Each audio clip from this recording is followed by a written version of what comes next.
पूज्य गुरुदेव को देखते हैं, आदिशि कहते हैं जितना हम ज्ञान की विनय करेंगे, शास्त्रों की विनय करेंगे, गुरुओं की विनय करेंगे, उतना ज्ञान हमारे पास आएगा। आदिशि हम लोग आदिशि की क्लास पढ़ते थे, तत्वाश्री की क्लास सबसे पहले जब संघ में आते ही आदिशि की तत्वाश्री, जब हमारा संघ में प्रवेश भी नहीं हुआ था, तो बिहार कराने आए थे। आदिशि उस टाइम में बोला, आदिशि कुछ हमें भी पढ़ना है, दीदी भैया लोगों की तत्वाश्री की क्लास चल रही थी, हमने आदिशि हमें भी पढ़ना है। तो सौभाग्य था एक पूज्य गुरुदेव ने कह दिया कि हमारी क्लास में बैठने लगो। बताओ इतने बड़े आदिशि, मतलब दीदी भैया लोग क्लास में ग्रस्त बैठे, तो बहुत खुशी हुई कि आदिशि से पढ़ने का मौका मिला। उस टाइम पे देखा हम लोग क्या करते थे, बुक में थोड़ी सी पेंसिल चला लेते, आदिशि पढ़ा रहे हो, आदिशि यदि देख लेते तो आदिशि तुरंत कहते थे जिनवाणी में बिल्कुल कोई पेंसिल नहीं चलाएगा, आप अपनी नोटबुक तैयार करो उसमें लिखो। आदिशि बिल्कुल मना कर देते थे। एक बार ऐसे क्या हुआ, अचानक हम बात करते करते ध्यान के कोई आ रहा था, हमारा हाथ एकदम से ऐसे मुड़े तो हाथ जिनवाणी में लग गया, जिनवाणी नीचे गिर गई। पूज्य गुरुदेव सामने बैठे थे, एकदम से आदिशि को देख के हमें भी डर लगा, तो हमने जैसे एकदम से पकड़ी, तो मोटी बुक थी तो हमारी पूरी पकड़ गई है, ऐसे बस पकड़ में आई, हमने ऐसे उठा ली। आदिशि को देखा जैसे, तो आदिशि को मतलब बहुत गुस्सा आया उस टाइम पे आदिशि को, हम देख के तो कब गए। उस टाइम पे लोग थे तो आदिशि ने कुछ नहीं बोला। फिर आदिशि बोले, कहते माधुजी आपकी चिन्हवाणी नहीं गई थी, आपने कैसे उठाई थी? अच्छा हमें याद नहीं था, कहते आपने ऐसे पकड़ के उठाई थी, ऐसी चिन्हवाणी पकड़ी जाती है। आदिशि कहते हैं विनय पूर्वक दोनों हाथों से ऊंचे स्थान पे रखना चाहिए, चिन्हवाणी को ऐसे पकड़ना चाहिए। तो कई लोग ऐसे नीचे हाथ में लेके आते हैं, तो भली कॉपी में लिखा हो, जैसे अभी आप लोग लिख रहे हैं कॉपी में, अब उसमें धर्म की बातें लिखी है तो वो भी चिन्हवाणी के समान है। आदिशि कहते कभी ऐसे हाथ के नीचे लटका के लेके आ जाते हैं ना, वैसे भी कभी नहीं लेके आना चाहिए। और आदिशि कहते हैं ना कोई इसमें पेन चलाना चाहिए, ना कोई पेन चलाना चाहिए, विनय पूर्वक उसे लेना चाहिए। जैसे अभी आपको व्यवस्थित टेबल लगवा के इसके ऊपर रख के जो भी नोटबुक है, इससे ज्ञान में वृद्धि होती है। पूज्य गुरुदेव का ज्ञान ऐसे ही आया, आदिशि को बचपन से ही तो विनय उसके प्रति और उसके प्रति ललक। जब आदिशि स्कूल में पढ़ते थे 16 साल की उम्र में, तो आदिशि की दीक्षा हो गई थी। उसके पहले जब आदिशि बोर्डिंग कटनी में पढ़ते थे संस्कृत विद्यालय में, तब से आदिशि को छोटे छोटे देश राम का चार, द्रव्य संग्रह, तत्वाश्री आदि कई सारे ग्रंथ आदिशि को कंठस्थ थे। और यही कारण है जब पूज्य गुरुदेव की दीक्षा हुई, तो पूज्य गुरुदेव प्रथम आचार्य जिन्होंने धवला पुस्तक की 16 धवला ग्रंथ जो है ना 16 पुस्तकों की वाचनाएं की। अभी तक किन्हीं भी आचार्य ने, और ये सब वाचनाएं बुंदेलखंड में है, अभी तक किन्हीं भी आचार्य ने धवला पुस्तक की धवला ग्रंथ की 16 पुस्तकों की पूरी वाचनाएं कभी किन्हीं भी आचार्य ने। तो ये पूज्य गुरुदेव का ज्ञान के प्रति लालसा थी, उसके प्रति विनय थी, तब पूज्य गुरुदेव को इतना ज्ञान आ पाया। आदिशि कुंद देव की जो टीकाएं थी, ग्रंथ थे, तो उसमें 22 पेज का एक ग्रंथ है जिसमें 12 भावनाओं का लेखन चिंतन है। तो उसमें अभी तक किसी ने भी संस्कृत टीका नहीं लिखी थी, किन्हीं भी आचार्यों ने, लेकिन पूज्य गुरुदेव ने उस ग्रंथ पर 22 टीका पर सर्वोदय टीका लिखी। और जब वो टीका होती है कि एक ग्रंथ है और आपको टीका लिखना है, तो अलग अलग ग्रंथ कम से कम उस विषय में किस ग्रंथ में क्या लिखा है उस सबका सार टीका में आ जाता है। तो पूज्य गुरुदेव ने उस 22 टीका पर जब सर्वोदय टीका लिखी, और वो टीका बॉम्बे की यूनिवर्सिटी थी, वहां पहुंची। तो वहां की जब मैडम मेयर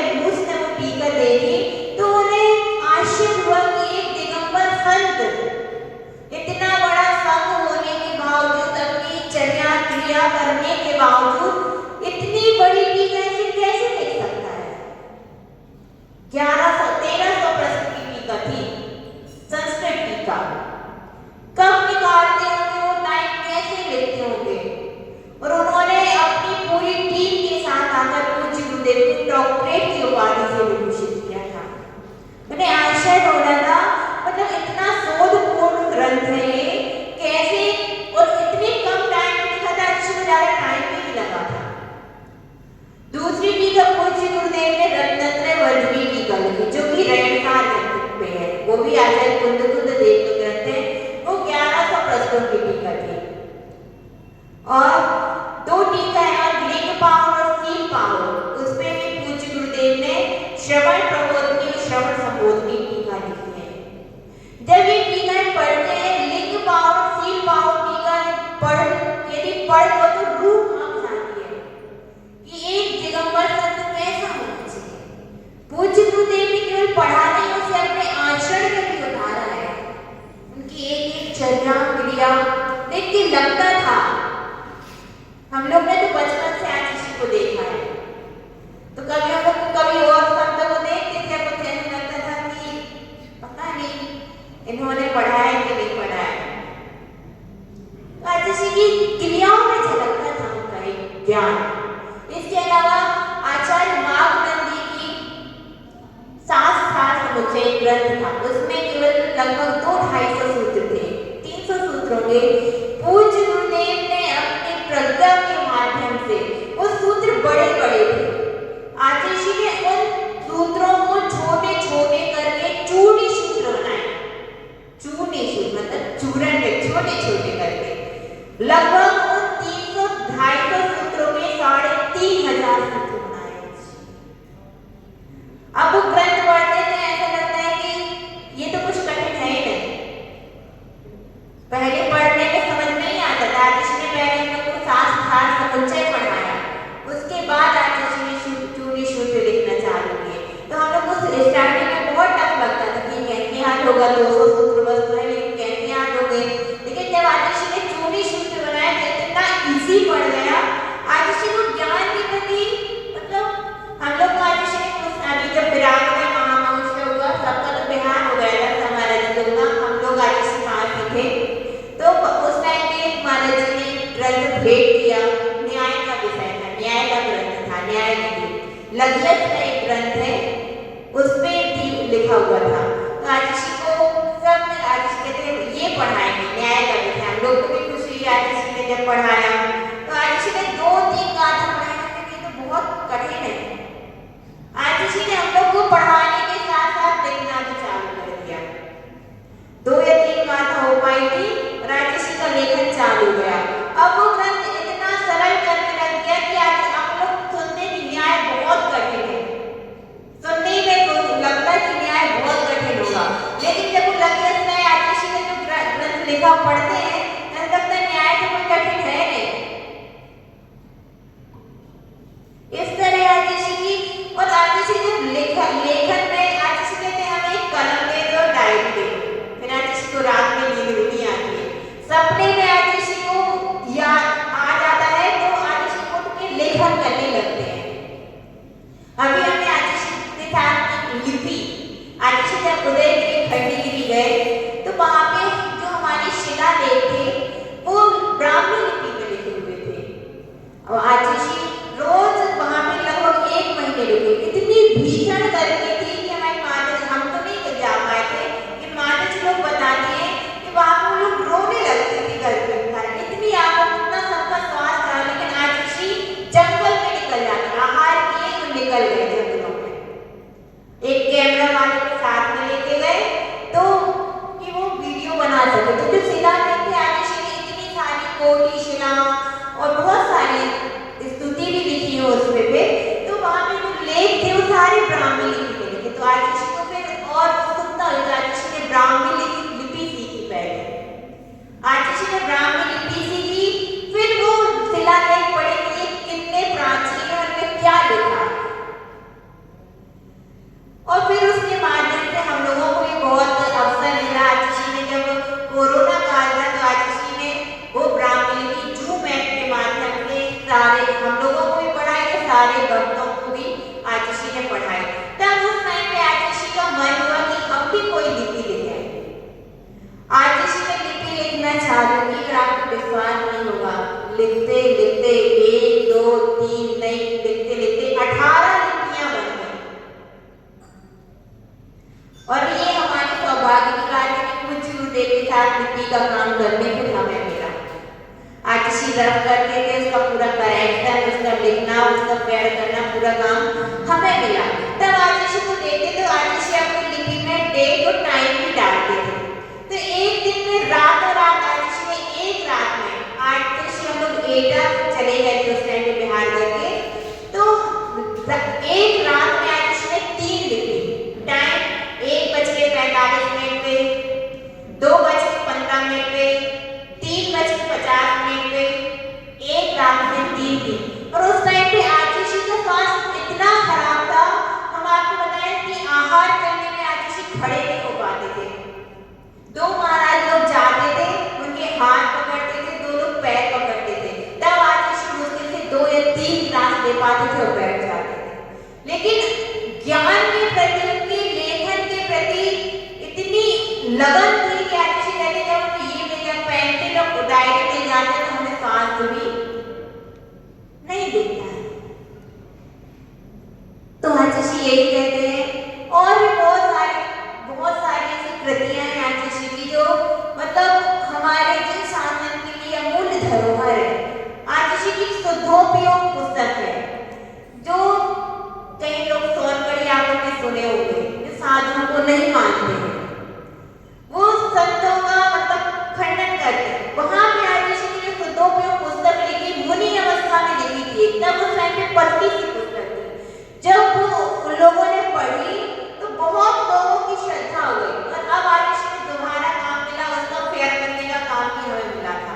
लगभग इसकी डबल ट्रिपल लिखी होगी आतिशी ने पुस्तक। पहले एकदम पतली सी थी। तो आतिशी को कहते हैं ज्ञान का है, तो वही आतिशी हम लोग को कहते हैं कि कुछ करो। हमेशा आतिशी यही कहते, कभी बैठो नहीं फालतू। अब आतिशी ने जो लिपि लिखी है, हम लोग में इतना ज्ञान नहीं है कि हम लोग को कोई ग्रंथ लिख सके। तो आतिशी कहते हैं ट्रांसलेट करो लिपि में।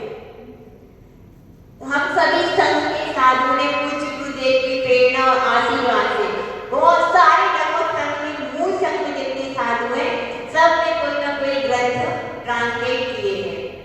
हमने भी समय साथ तत्वाश्रम आतिशी के और कुछ ये भी अच्छा सौभाग्य है कुछ गुरुदेव जाते जाते एक और टीका देखने के लिए हमें ट्रांसलेट करने के लिए देते गए। तो आतिशी कहते हैं आप इतना ज्ञान नहीं है कि हम कुछ ग्रंथ लिख सकते हैं, लेकिन ये जो लिपि की परंपरा है वो हमारे प्राचीन तीर्थंकरों की परंपरा है। आदिनाथ भगवान की काल में वो लिपि, उसे हम कैसे बढ़ा सकते हैं।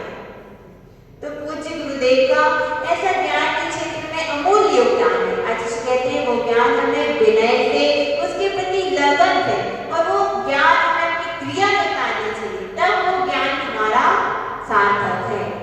तो हम भी इस तरह ज्ञान अच्छे से स्वाध्याय करें, प्रवचन सुने और जो ज्ञान प्राप्त होता है वो हम अपनी क्रिया में उतारें, तो उसमें हमारे ज्ञान में और भी वृद्धि होगी और वही ज्ञान एक हमारा ज्ञान सम्यक ज्ञान हो जाएगा। तो हम सभी ऐसे ज्ञान का अर्जन करें और अपने जीवन का कल्याण करें। इसी भावना के साथ चलिए परम पूज्य गणाचार्य गुरुदेव श्री चरण विराम संत जी की महामंडल।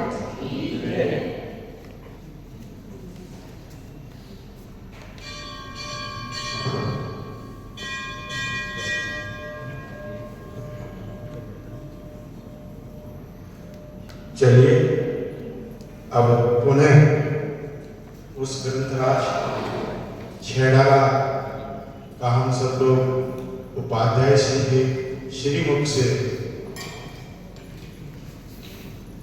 वर्णन सुन रहे हैं।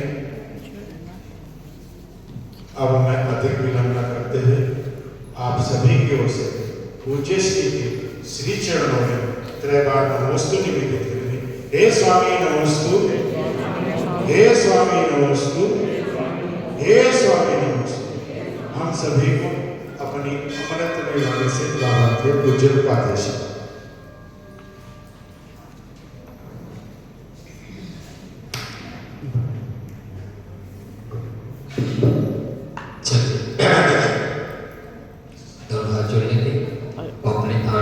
सिद्ध परमेष्टि भगवान का हम सभी स्मरण करेंगे। ओम नमः सिद्धेभ्यः।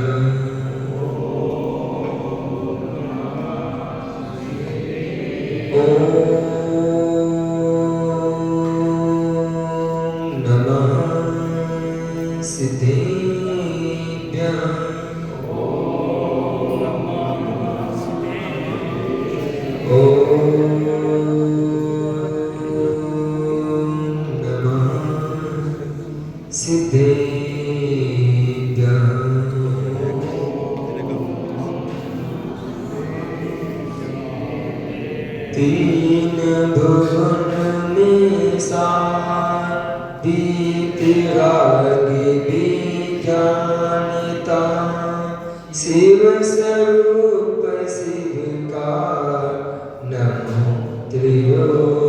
सवार की, नमो त्रियोगी सवार की। जय बोलिए अनंतानंत सिद्ध परमेष्ठी भगवान की जय। बोलिए आदिनाथ भगवान की। मंदिर के मूलक ससने के वर्धमान महावीर स्वामी भगवान की। भारत चिमाड़ी माता की। और पूज गुरुदेवाचा से आदि सागर महावीर कीर्ति विमल सागर सरमती सागर जी गुरुदेव की। और पूज ममतिचा गुरुदेवाचा से अक्षर ग्राहक सागर जी महाराज की। अद्वाचा से अक्षर विशुद्ध सागर जी महाराज की। अद्वाचा से अक्षर विभव सागर जी महाराज की। तीन कम 9 कोटि मुनिराजों की। ऐसा कर जय धर्म की।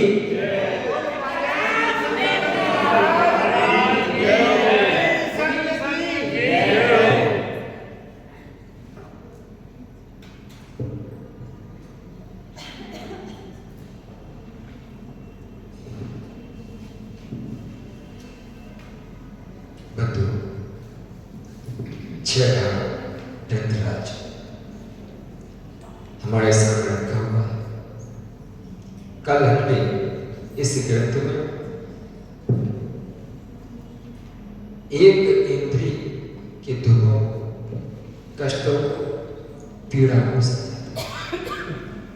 कुछ कह नहीं पा रहा है, बोल नहीं पा रहा है, भाग नहीं पा रहा है। कोई मारने आए तो भग जा कम से कम। हम लड़ नहीं सकते, सामना नहीं कर सकते, भाग तो सकते हैं, वो तो भाग भी नहीं पा रहा। ऐसे ऐसे सर्दी लगे, धूप लगे तो हम फिर भी उपाय खोज लेते हैं, इसके पास कोई उपाय नहीं। ऐसे एक इंद्रिय की पर्याय में रहकर के हम लोग आए, वहां के अनेक प्रकार के दुखों को, संकटों को, कष्टों को सहन किया। फिर कोई ऐसा पुण्य एक इंद्रिय पर्याय में भी, जहां केवल स्पर्श इंद्रिय है, जहां मन भी नहीं है, वहां भी एक इंद्रिय पर्याय में कोई ऐसा पुण्य आ गया कि दुर्लभ वस्तु कि चिंतामणि रत्न के समान आ गया है। किसी दरिद्र व्यक्ति को अनायास ही चिंतामणि रत्न मिल जाता है। जितनी खुशी उस व्यक्ति को होती है, उतनी खुशी जीव को होती है जब इसको दुर्लभ वस्तु प्राप्त होती है। वो दुर्लभ वस्तु क्या है तो पढ़े निकाला प्रश्न। दुर्लभ रही जो चिंतामणि, त्यों पर्याय रही त्रसदानी। यद्यपि पीले डरे आदि शरीर, धड़ धड़ मरण सही बहु पीर। दुर्लभ रही प्राप्त हुई जो चिंतामणि। जैसे चिंतामणि रत्न बहुत दुर्लभ होता है, सहजता में नहीं मिलता। क्यों? क्योंकि उसके चिंतन करने मात्र से ही वस्तु प्राप्त। एक बार एक व्यक्ति कहते हैं, अगर सुबह सुबह कहूँगा घर के का बुड्ढा को उसको मंडेरा पे आगे बैठ जाए और काका करे तो सुबह की बेला में, प्रभात की बेला में अब कौवा आपके मुंडेरे पे आके बैठ के काका करे तो सुबह के सुबह अशोक जी सुबह किसी मेहमान के आने की सूचना। कोई मेहमान आने वाला है, कोई बाहर से आने वाला है, वो कौवा आकर के मुंडे पे बैठ करके सूचना कावा करता है तो ये पता चलता है कि कोई आगे। वही कौवा अगर दोपहर के समय में कावा करे तो कैसा है भैया? ये तो सीखने, इसके लिए आचार्य भद्र स्वामी ने भद्र भाव संहिता लिखी। क्या उसमें पूरा यही है, जब तक हमें इसका ज्ञान नहीं है, निमित्त का ज्ञान नहीं है, कब नए कपड़े पहनना चाहिए, कब नहीं पहनना चाहिए, इसका भी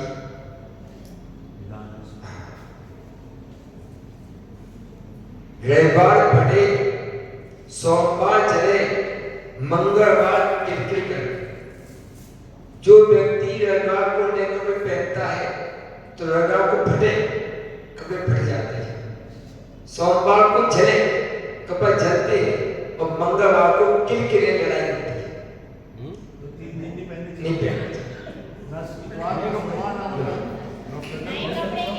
नहीं कपड़े पहनना चाहिए। कल कह बाहर के कपड़े पहनना तो सोमवार को ऐसे चल जाओ, रविवार चले, सोमवार पढ़े, मंगलवार क्रिकेट करे, ये 3 कपड़े नए कपड़े तो पहनना। ये तो कब बाहर बड़ा करे कपड़े पहले सोमवार को, रविवार को, मंगलवार को, तो ऐसे चले अपने कपड़े। तो इन चीजों का भी हमारे यहाँ पर उसका प्रमाण दिया, उसे लिखा गया कि हमें कब कौन सी क्रिया। दोपहर को कौवा काम करता है, अशुभ का प्रतीक है, कुछ अशुभ होने वाला है। एक व्यक्ति जंगल में भटक गया था, सुबह को निकला हुआ था, रास्ता भटक गया था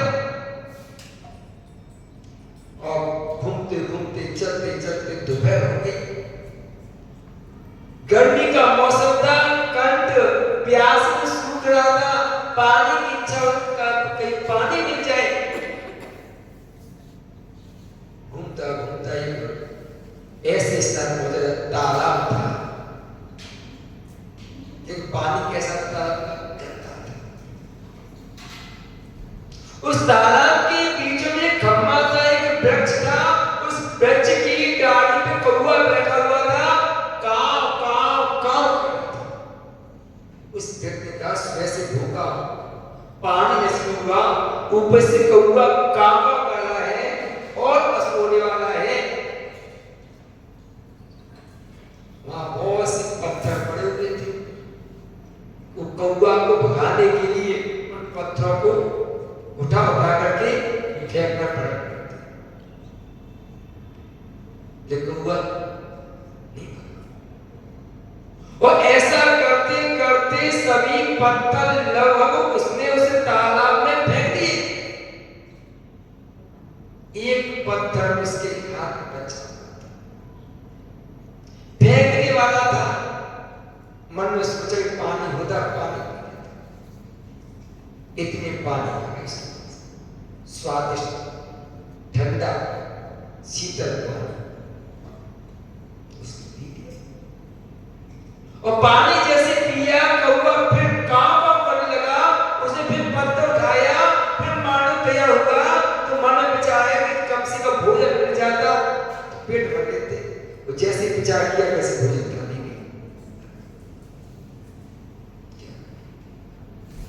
भोजन की थाली आ गई, उस व्यक्ति ने भोजन किया। उस भोजन करने के बाद उसके पेट देखो, जब भी झगड़े होते हैं भूखे पेट होते हैं। क्या जब झगड़ा करना हो तो भोजन कर लो, फिर झगड़ा नहीं होगा। पेट भर जाता है ना तो फिर व्यक्ति शांत हो जाता है। जितने झगड़े होंगे भूखे पेट हो। कभी झगड़े करने का मन हो, लड़ने का मन हो, झगड़ने का मन हो, अशुभ भैया कर लो, बात झगड़े में भोजन तो कर लो। झगड़े में पड़ गए तो क्या हुआ? खा पी के जाओ कम से कम। क्या तो उस व्यक्ति भोजन किया और भोजन करने के बाद उस पत्थर को साफ करके चला। उस पत्थर की चमक बहुत तेज थी, वहां से जोहरी, जानते जोहरी चला रहा था। उसने देखा इस व्यक्ति के हाथ में पत्थर चमक रहा है। उसने कहा भैया ये पत्थर कहां से आए? कि नदी के पास बहुत सारे पत्थर पड़े थे, और कौवा कांव कांव कर रहा था, मैंने पत्थर फेंक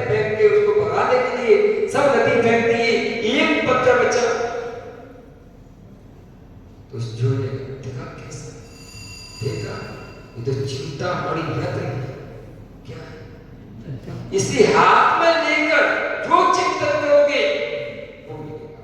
मुझे पानी का मन में आया तो पानी आ गया, भोजन का मन में आया तो भोजन आ गया। अन्य वस्तु मन में चिंतन मांगना कार्बन डाइऑक्साइड तो मांगने से देता है। कार्बन डाइऑक्साइड जो होता है वहां मांगना पड़ता है, बोलना पड़ता है, मुझे भोजन दो, वस्त्र दो, बर्तन दो, मकान दो, स्वर्ण दो, मांगना पड़ता है। जो कि चिंता बढ़ता है, मांगने की अवस्था नहीं होती, वो केवल चिंतन करने मात्र से देता है। इस व्यक्ति को पता चला कि चिंतामणि रत्न ने मैंने ऐसे रत्नों को ये कौवा को भगाने में ही क्या ऐसे त्रस पड़े चिंतामणि रत्न है। कौन सी है? और इस त्रस पड़े को चिंतामणि रत्न को संसार के भोगों में ही भोगने में ही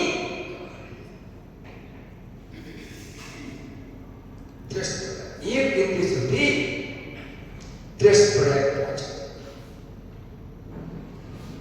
तो कौन सी पहली पढ़ाई बनी? लठ। लठ जानते हो? दो इंद्रिय जीव होती है। चावल पे ब्रेड ब्रेड चलती है। लठ वो गेंद जैसे होती है। हाँ इल्ली भी दो इंद्रिय है, कितनी इंद्रिय? लठ लंबी होती है, बरसात के मौसम में पैदा होती है, बहुत सारी लाल लाल सी लंबी लंबी रेड रेड चलती है। हाँ हाँ बरसात ये क्या है? संकुचन जीव है, याद रखिए। क्या ये? इनके माता पिता नहीं होते, तो माता पिता है, क्यों चिंता करते हैं? इनके माता पिता नहीं होते। बरसात में ये योग के जलवायु को पाकर के पैदा हो जाते। जैसे ही नमी आएगी, हवा चलेगी, कोई पैदा हो। कभी देखा बहुत सी चींटी ऐसा को दिखाई देगी, फिर ऐसा दिखती। तो ये सम्मोचन जीव होते हैं, ये बिना माता पिता के योग के जलवायु को पाकर के ही पैदा। तो वर्षा में देखो, आप दीवार में देखो, छत की तरफ देखो, सड़क की तरफ देखो, बाथरूम में देखो, जहाँ सफाई होती है वहां जाना तो रहते चलते रहते। ऐसे लठ की पर्याय में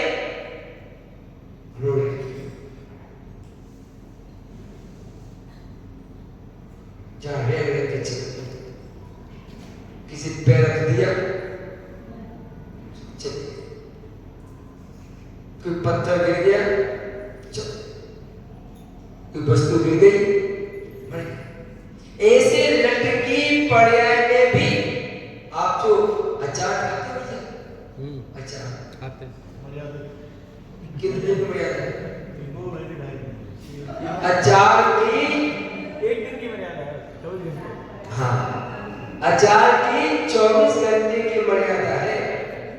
इसके बाद अचार खाने के लिए आप 2 महीने का अचार खा रहे हो तो आप लटर की सेवन कर वो जीव पैदा होता है।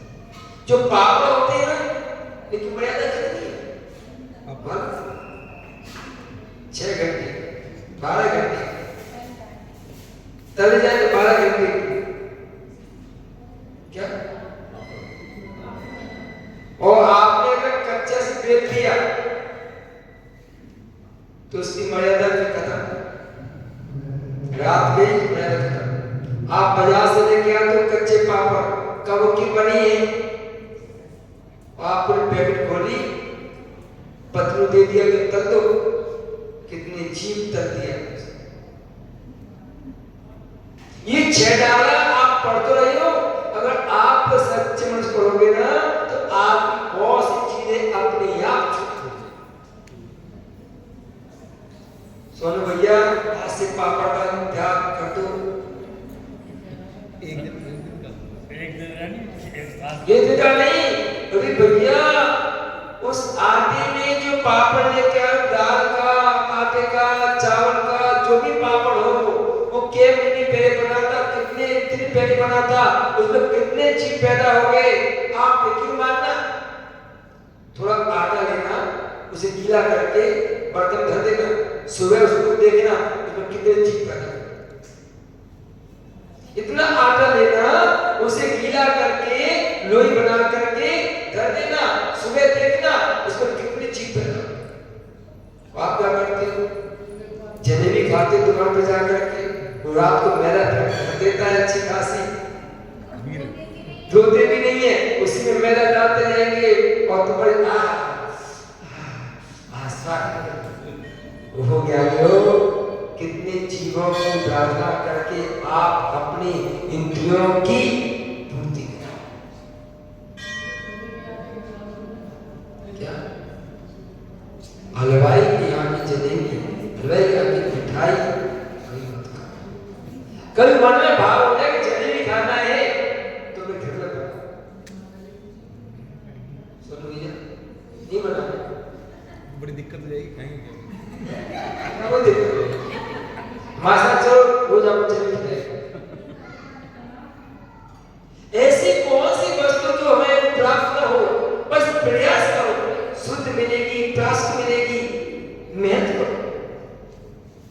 लेकिन हम कम से कम जीवों की प्रार्थना से अचार है, मुरब्बा है, पापड़ है, इन चीजों का तो सदग्रस्त को, जो धर्मात्मा है, जो अपने आप को भगवान जिनका भक्त कहता है, उनको इनका त्याग करना चाहिए। और तो मुनि सेवा शक्ति समझो, तुम जब ऐसा खाओ उनको कैसे खिलाओगे?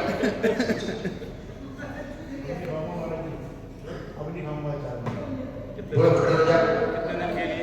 आज से पापड़ का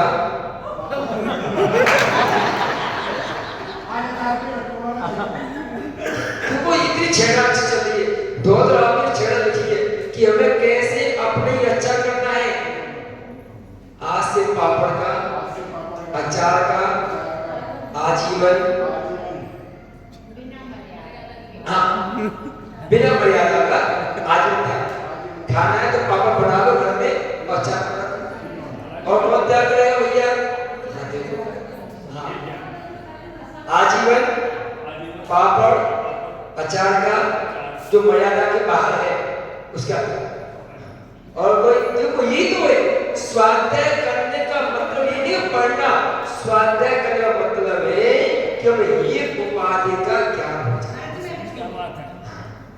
बोल दो, आजीवन पापड़ अचार का जो मर्यादा के बाहर करते हैं।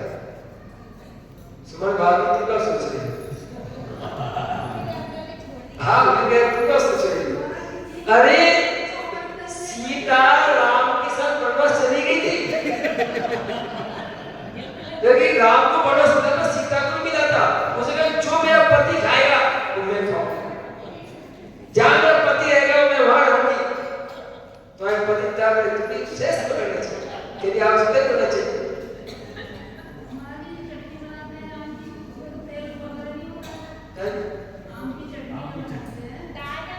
तुरंत बनाओ नहीं है, आपको आम की चटनी तुरंत बना तो खा लो, मर्यादा के अंदर है तो कोई दोष नहीं है, मर्यादा के बाहर है तो दोष है।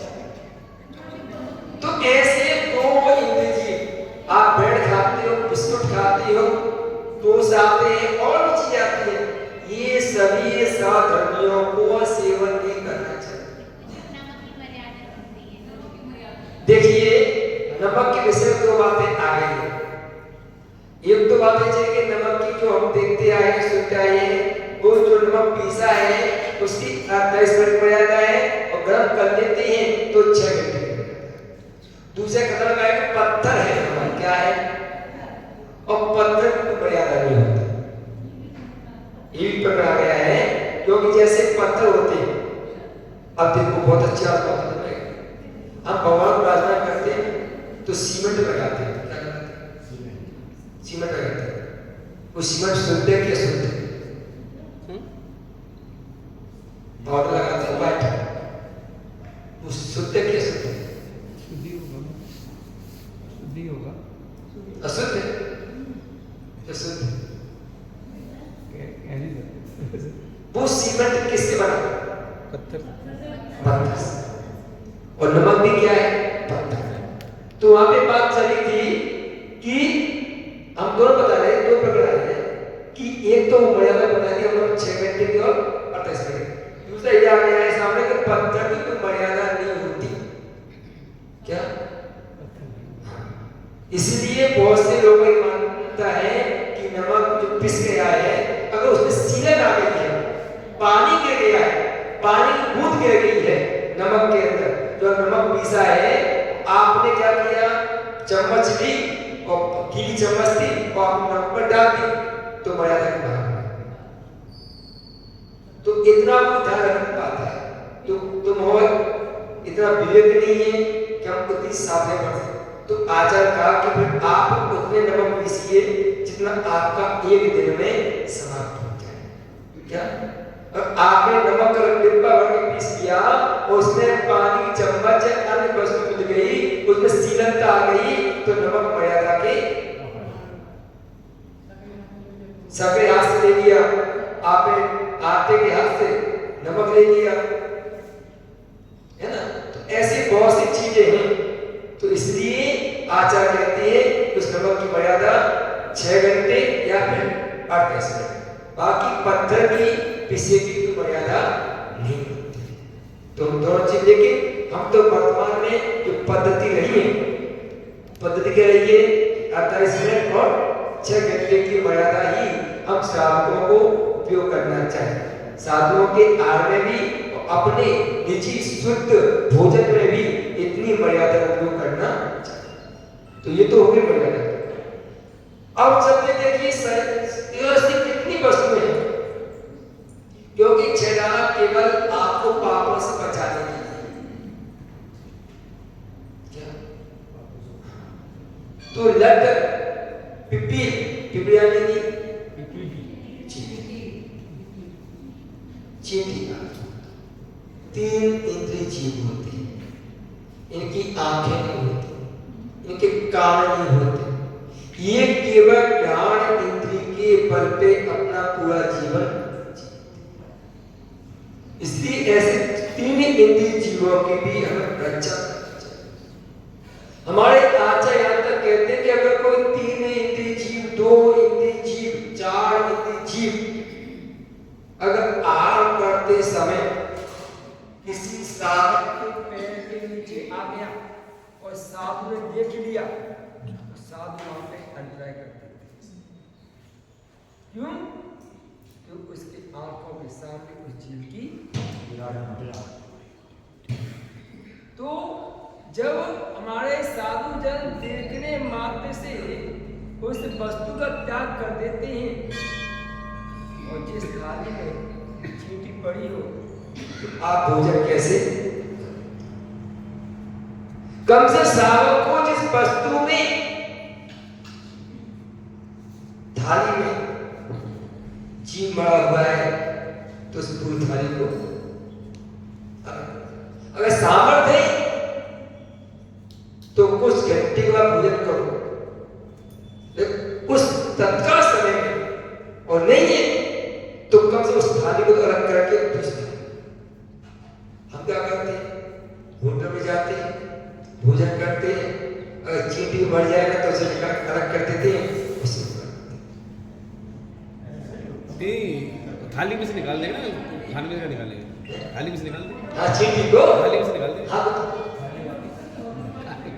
कटोरी निकाल देंगे महाराज जी, कहने का मतलब ये होटल वाले बता देंगे क्या देख के आपको मछली निकली जाती है, यदि सामने पड़ेगी तो हटाते हैं भाई पीछे को वहां सामने से क्या। चलो कम से कम इतना तो करो कि यह जिस वस्तु में जीवाणु पड़े हुए हैं, हम उस वस्तु का सेवन करें। 3 इंद्रिय, 14 4 इंद्रिय घोड़ा आदि इस पर्यटन गए लोगों ने मैं कितनी बार मच्छर बन गए, गर्मी का मौसम था, काटने आए, एक मार तो झटका से वो कितना खुरपी था, कितना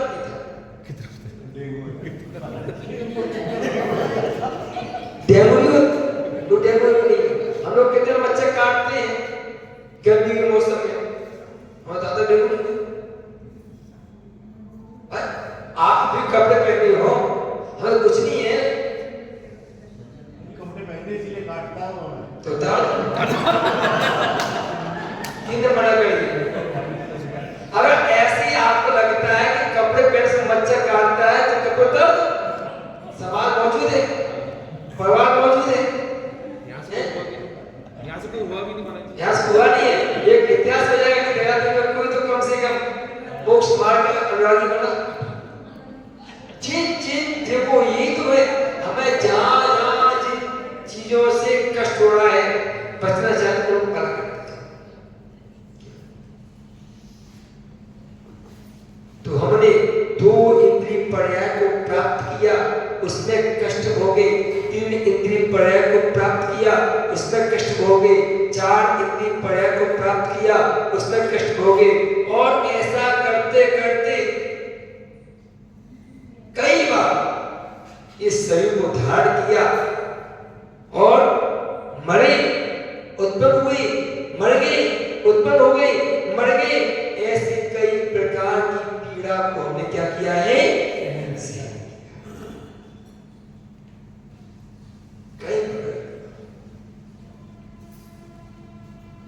हमें दिखाई नहीं देता। एक बार आप लोग प्यार कर रहे थे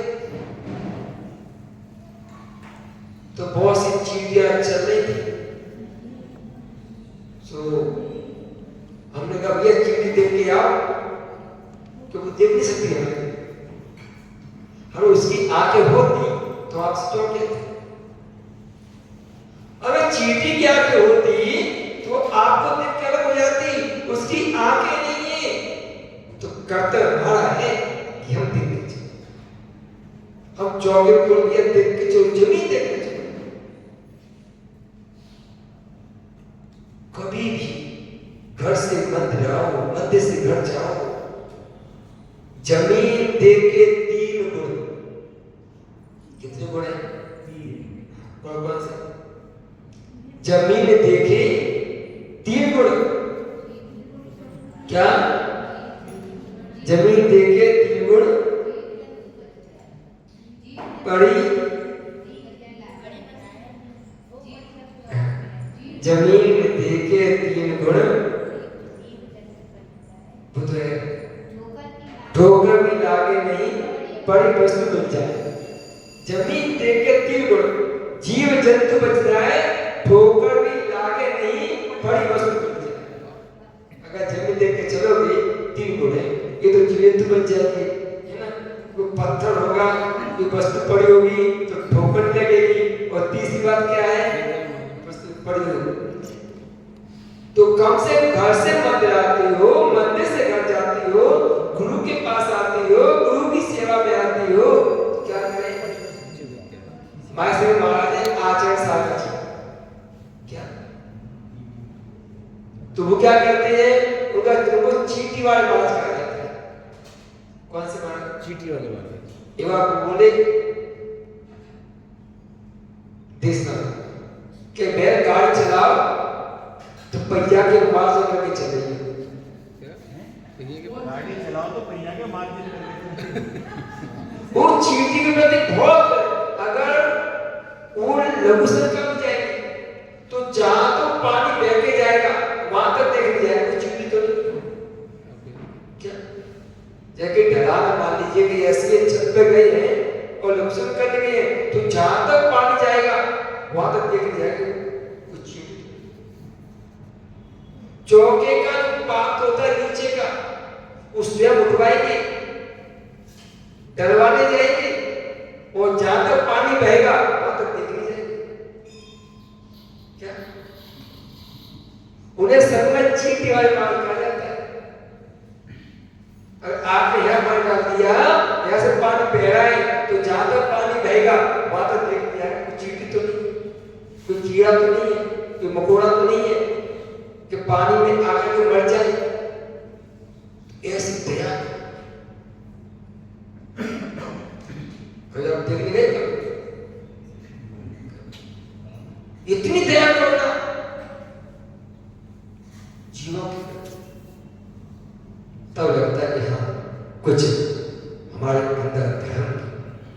संस्कार, धर्म की बातें हमारे पास है। तो बंधु, हम किस प्रकार से इस दुर्लभ चिंतामणि रत्न हमें प्राप्त हो गया है। हम 2 इंद्री, 3 इंद्री और 4 इंद्री में अपना जीवन बिता रहे हैं।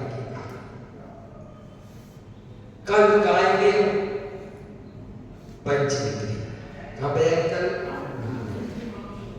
अब देखना इससे आगे, अब फिर से 4 गतियों के आपको दुख दिखाई देंगे।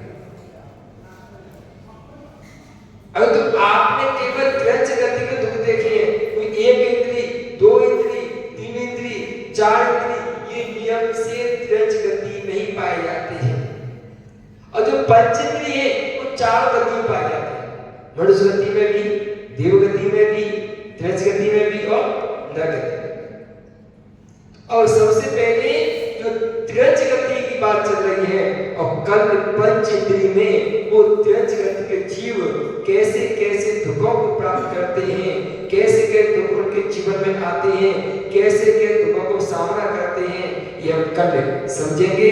आज इतना समझ लो कि अगर आपने जिनवाणी सुनी है, अमित भैया अच्छा करते हैं आज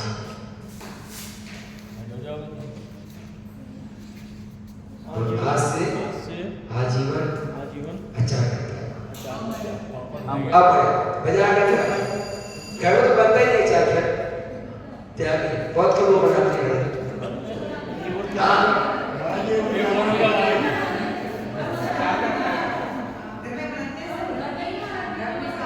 नहीं नहीं, घर में बनाया है, लेकिन 24 घंटे की बाहर का वो बाजार, अगर मर्यादा के बाहर की वस्तु है तो बाजार की कहलाती है, चाहे घर में बनाओ चाहे बाजार से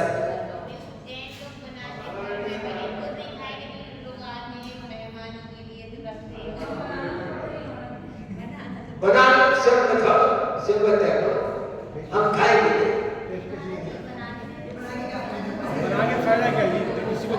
चलो, जितना हम छोड़ सकते हैं, जितना जीवों की रक्षा कर सकते हैं, बैठ जाओ, हो गया?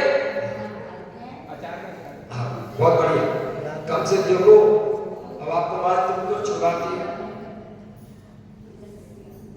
आप व्यापार करते हो, एक दलाल होता है, दलाल, आप कोई सामान ले जाते हो, दलाल से बात करते हैं, दलाल होता है, दलाल क्या कहता है, आपका सौदा बनवा देता है और उसका पैसा उसको मिल जाता है। अरे महाराज जी ऐसा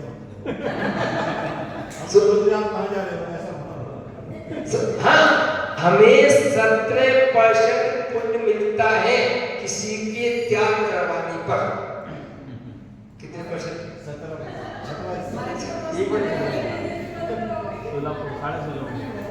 जितना जितना हम लोगों को प्रेरणा देगी धर्म से जुड़ने की, पुण्य कार्य करने की, उतना उतना अगर हमने 10 लोगों को भी त्याग करवा दिया और आपने उसका निष्ठा नहीं पालन किया, अच्छे से पालन किया, तो हमें तो 17% तो मिलती है। तो हम अपना पुण्य क्यों छोड़े? क्या अपना पुण्य क्यों छोड़े? तो इसलिए आचार्य कहते हैं कि आप निरंतर जीवों को मोक्ष मार्ग में, त्याग के मार्ग में लगाते रहिए, जिससे उनका जीवन कल्याण हो और आपको भी पुण्य का हिस्सा प्राप्त होता है। हाँ, देखो दूर होता है ना, दाल और मट्ठा, अरे वही तो जैसे ही जीव का स्पर्श होता है, लाल बनती है, उसमें जीव उत्पन्न होता है। अरे कितनी वस्तु खाने के लिए हम तो सोचते हैं कि जो हमारे पास है वो बहुत काफी है। हाँ, कल पूजा लगता है, हम लोग कहते 5 किलो, हम तो कहते 2-3 किलो कम चल जाता है। ये जबरदस्ती 5 किलो, 5 किलो कहते थे, 5 जो है वो काफी होता है। अशोक जी देखो क्या कारण क्या है, अशोक मुनि सेवा समिति के संयोजक हैं। तो हम अधिकार से कह सकते हैं, बात किसी भी कह सकते। ये कर फायदा तो आप ही का होना दे दे नहीं कहीं 70%, कहीं त्याग पत्र ना दे दे, कहीं त्याग पत्र ना दे दे कहीं पीछे कौन बंधु कोशिश करो कि हम जो वस्तुएं अवक्ष हैं जिससे, क्योंकि जितनी अवक्ष वस्तु महिला तो कर सकती है, आप तो कर सकते हो, क्या खाना कड़ी रोटी खानी दही बड़े नहीं खाना चाहिए, बहुत जीवन प्राप्त होती। बंधुओं हम निरंतर भावना है कि इन चीजों का त्याग करें और त्याग करके अपनी भावनाओं को, अपने मन को सुविचार से संस्कृत करें, जिससे कि हमारे जीवन में उन्नति हो, हमारे जीवन का कल्याण हो। इन्हीं शुभ भावनाओं के साथ ये पंच परमेष्टि भगवान की जय, 24 तीर्थंकर भगवान की परम पूज्य आचार्य श्री विराट सागर जी महाराज। कुछ पूछना किसी को तो पूछ सकते हैं। हाँ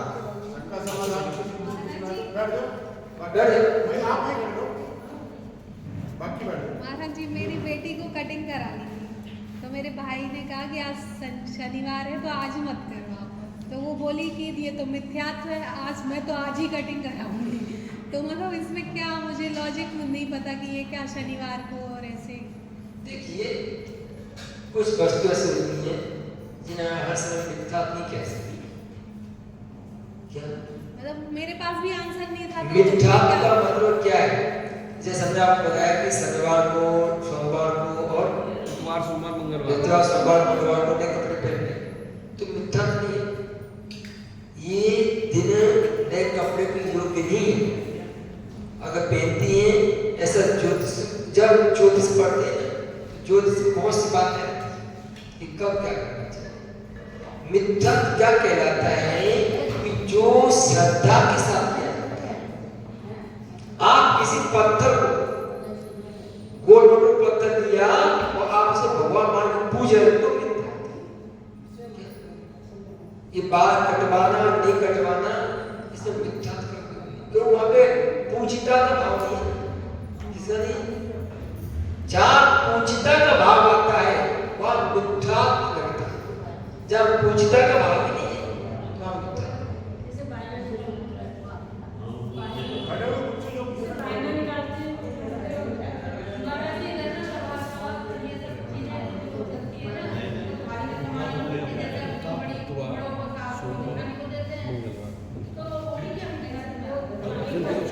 सुनिए, अगर पूजिता की स्थिति रही हो भगवान मान के तो मिथ्यात्व। करवा चौथ बराबर नहीं करना चाहिए, नहीं करवा चौथ नहीं, अपने जिन आगम में करवा चौथ का कोई सिस्टम नहीं करना चाहिए। हमारे यहाँ पे जैन आगम में करवा चौथ कहीं भी नहीं है। क्या तुम छठी यदि पति के आगे अब तुम भोजन कर रहे हो, नहीं तो अब बिना करवा चौथ नहीं, ऐसा उसे करवा चौथ मत कहो। क्या?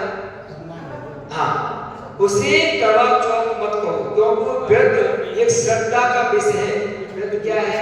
उनका कहीं जहाँ श्रद्धा लगेगी पूछता रहे वहाँ मिथ्यात्व लगेगा। तो आप उसे श्रद्धा से जो करवा चौथ पहले से, अरे भाई व्रत लगे करवा चौथ बता रहे जो भी है, तो जहाँ पूजिता का भाव होता है वहाँ मिथ्यात्व आता है। तो करवा चौथ माई जिन आगम में कहीं भी नहीं है, होना करना चाहिए।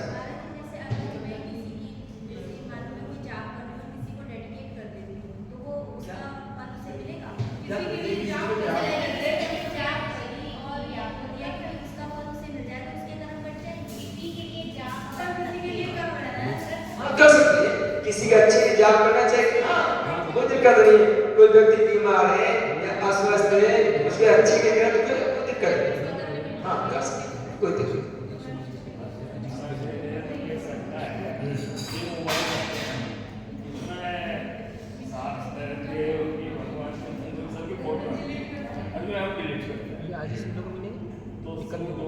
देखिए वो एक व्यवस्था है, और मोबाइल का स्पेशली नहीं है कि हम इतनी संयोग कर सके, तो कुछ करना ही पड़ेगा। वो उनमें कोई मिथ्या को दोष नहीं है, क्योंकि वहां पे ऐसा पूछता भाव ही नहीं। क्या मोबाइल पूजा थोड़ी कर रहे हो क्या? बहुत ही व्यवस्था है, इतना स्पेस, जितना स्पेस का रखो नहीं है कुछ करना पड़ेगा।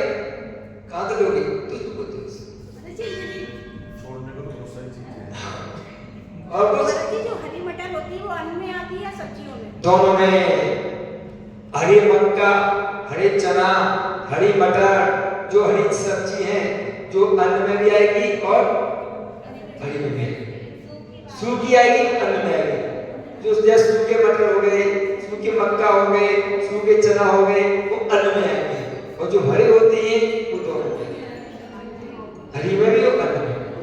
ठीक है, बाकी कल करेंगे।